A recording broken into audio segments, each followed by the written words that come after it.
Tracy in Siberia. Come on down here. We're up from 3 to 4 every night. We're fighting the Rockefellers. Come on, rock out with us against the Rockefellers. Have a good one. Hey, I'm Tracy. This is Siberia. This is it, man. We're here. Rock and roll. There's my family. There's my sign, Larry McShane. The Divas, they're all here. Come on, let's get drunk.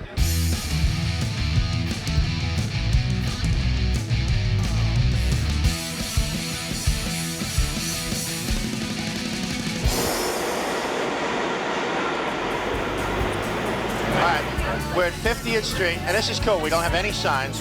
We're at 50th Street and Broadway. The other thing is, it happens to be the only bar ever in the history of New York to be in the subway. About 4 years ago, I read a short piece in the newspaper about a bar opening up on the subway that might allegedly have been a former KGB money drop. I was there immediately. I was in a bar in the East Village about 8 years ago. I met this guy, his name was Yuri, and he told me all about this thing, and he worked for the KGB, and I'm like, this guy's stoned out of his mind on acid or something. So one day he says, we go uptown. Now Yuri's never been above 14th Street in his whole life that I know of.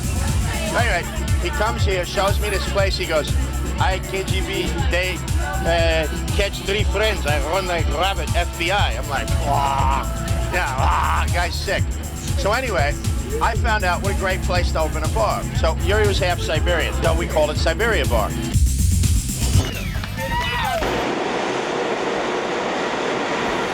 Let's do a shot. I like that I'm comfortable here, and I love to just get naked and just fuck. So if look, we only get smart people and brave people. Siberia is the coolest place in town, hands down. There's no other place. Our music is very good. Jukebox is written up 9 times as best jukebox in New York. Siberia rocks. Awesome drinks, location, vibe, crowd, the bands, everything, man.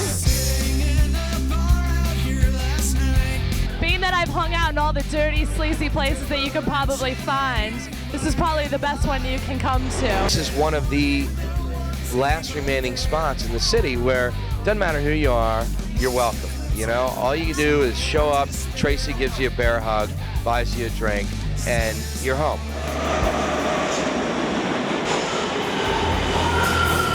Tracy Lee Westmoreland from Rockaway Beach, born in West Virginia, came here to this city, all right, and then saved the money to open this place. I got 8 years left on my lease, coincidentally. 8 years left on my lease. The Rockefellers come, find some technicality in the lease. They throw out the Pakistani, they throw out the Russian, they throw out the Indian, they throw out the Dominicans. This is what we're at now. The mighty Rockefeller Group that incidentally is owned by Mitsubishi. This wonderful, sweet company is trying to evict me and all these immigrants from Siberia. But these people, I got a wife and 3 kids, and these people are trying to take the bread out of my kids' mouths. It makes me very, very, very, very angry. Absolutely fuck up. They've come in, they've hustled everybody, they've taken a piece of they've given them a piece of the American dream and the American pie and took it away from them. They said, yeah, you can have a business here, you can feed your family, until we decide that we want the property back because the real estate's went up. It's a hustle, that's all it is. These people should be so ashamed of themselves. You know, these imperialist ratbag scum pigs, you know, should be hunted down and neutered. I am the only person fighting because I'm the only person who will stand up to these people. 9 months ago, I'm sitting here in a bar. Some guy walks in, he looks like reject casting from the old Mike Hammer series. So he hands me this thing. He says, are you Tracy Lee Westmoreland? I just walk away. I say, my name's George and Tracy's not here. So he throws the papers and they hit me in the head and he goes, well, George, you've been served. So I look at this thing and it says, I'm getting evicted. So I call up my lawyer, David Kaminsky, who's like this genius. He's like a genius in a cupboard. And he's kicking everybody's ass. So anyway, he reads the papers and he says, Tracy, he goes, based on these papers and everything I've read, they absolutely have the legal right to kick you out. So I said, fine, what do we do? He says, we kick their ass and we stay. I said, okay. David, rock and roll Kaminsky, ladies and gentlemen. Davey rocks, man. We have a real good hardcore group of people, which is why back to this Rockefeller Mitsubishi problem, that they're going to have a hard time getting us out of here because nobody wants it to close. We're all very happy here, and we want to remain happy. The theme tonight is salvation for Siberia. Not for the sins we commit, but for the social sin that's been committed on this establishment. We just had the place blessed. Father Brian Jordan, he's a Franciscan priest, came down. He heard about the problem. He said, what can I do for you? I said, can you bless the place? He goes, yeah. He shows up, and he's a Franciscan, so they have monk's robes. Shows up in a monk's robe, does the holy water. I mean, I always wanted to do this from the beginning, because I figured if the place was blessed by whoever, all right, a priest, rabbi, monk, that people would be better. We're not going to stand for the Rockefellers to push us around. We're here together as sisters and brothers of one God, despite any background. Every saint has a past, every sinner has a future. But we're here in solidarity to support Tracy one another for freedom, understanding, and the right to work. Yeah. And the right to drink, too.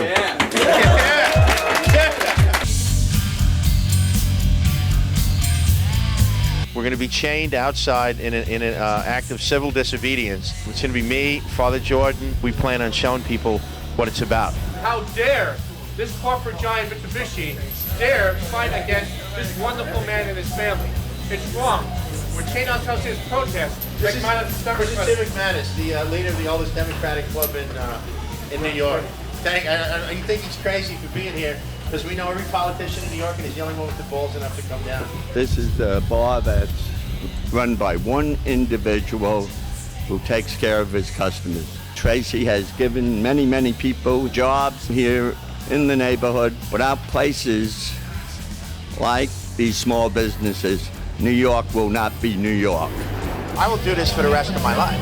I'll be like herpes to them. Every time they turn around, I'm going to be a rash where it hurts.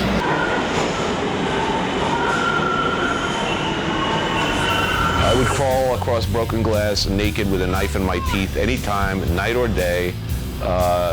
If Tracy called me up drunk at 4 o'clock in the morning and wanted me to show up anytime, any place wearing a fucking chicken suit, I'd do it.